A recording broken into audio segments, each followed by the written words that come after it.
Del Santo Evangelio según San Lucas, capítulo 11, versículos del 27 al 28.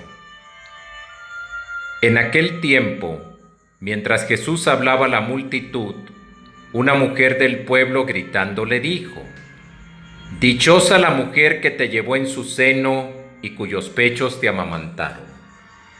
Pero Jesús le respondió: «Dichosos todavía más los que escuchan la palabra de Dios y la ponen en práctica». Palabra del Señor. En el breve episodio evangélico que hemos escuchado, una mujer le grita a Jesús: «Dichosa la mujer que te llevó en su seno y cuyos pechos te amamantaron». A través de Cristo el piropo se dirige a María, su Madre bendita, que debe sentirse orgullosa de tal hijo.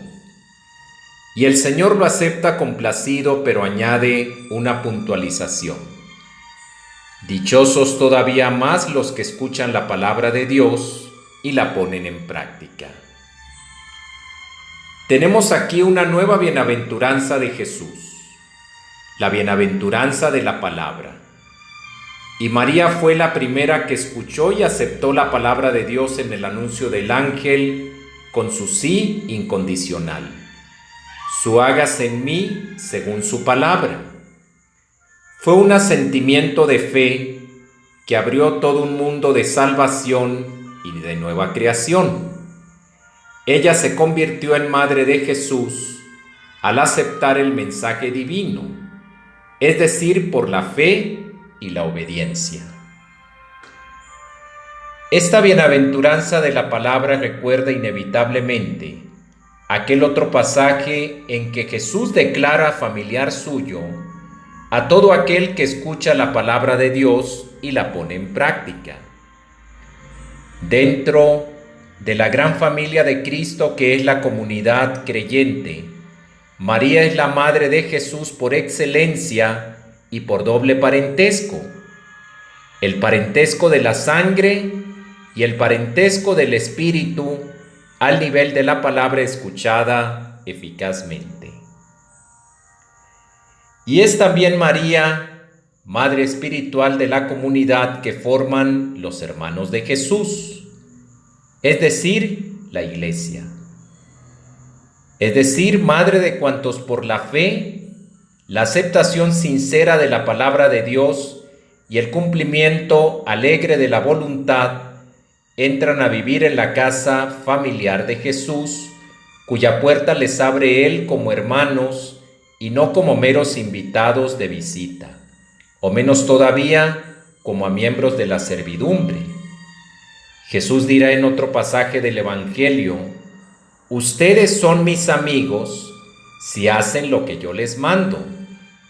No son ustedes quien me han elegido, soy yo quien los ha elegido a ustedes».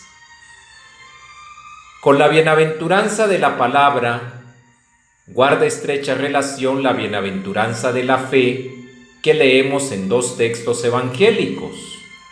Primero, cuando María visita a su prima Isabel, ésta le dice: «Dichosa tú que has creído, porque lo que te ha dicho el Señor se cumplirá». Segundo, cuando Cristo resucitado se aparece a los apóstoles estando Tomás presente, dice: «Dichosos los que creen sin haber visto». Es la dicha de la fe viva que encarna la palabra en la vida y que nos constituye en discípulos de Jesús. Ambas bienaventuranzas, de la fe y de la palabra, van unidas y tienen pleno cumplimiento en María. Por tanto, a ella se aplican como a la primera aludida. Entre luces y sombras alternas, entendiendo en parte y preguntándose muchas veces, progresó en el proyecto salvador que es Dios. Estaba llevando a término en la persona de su Hijo y en medio de la historia de los hombres. Todo esto, lejos de disminuir a María, la hace más grande y próxima a nosotros.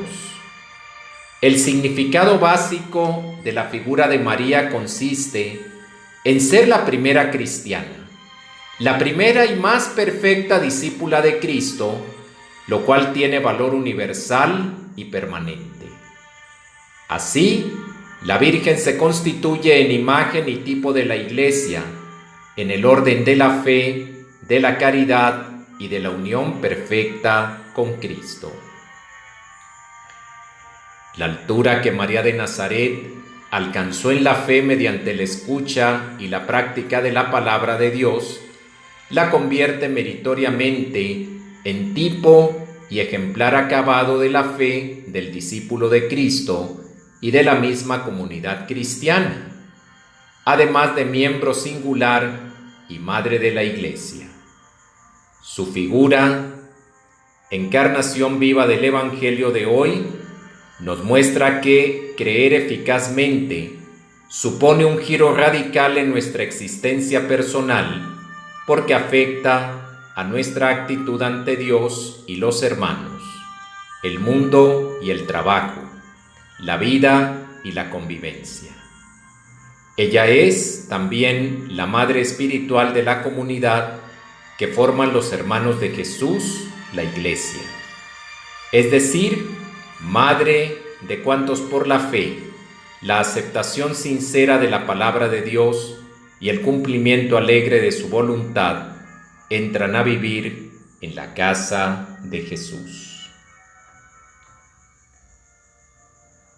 Dichosos los que escuchan la palabra de Dios y la ponen en práctica. Asemejémonos a María en el hecho de escuchar la palabra de Dios y ponerla en práctica. Porque aquel que escucha la palabra de Dios y la pone en práctica, ese es hermano, hermana y madre de Jesús.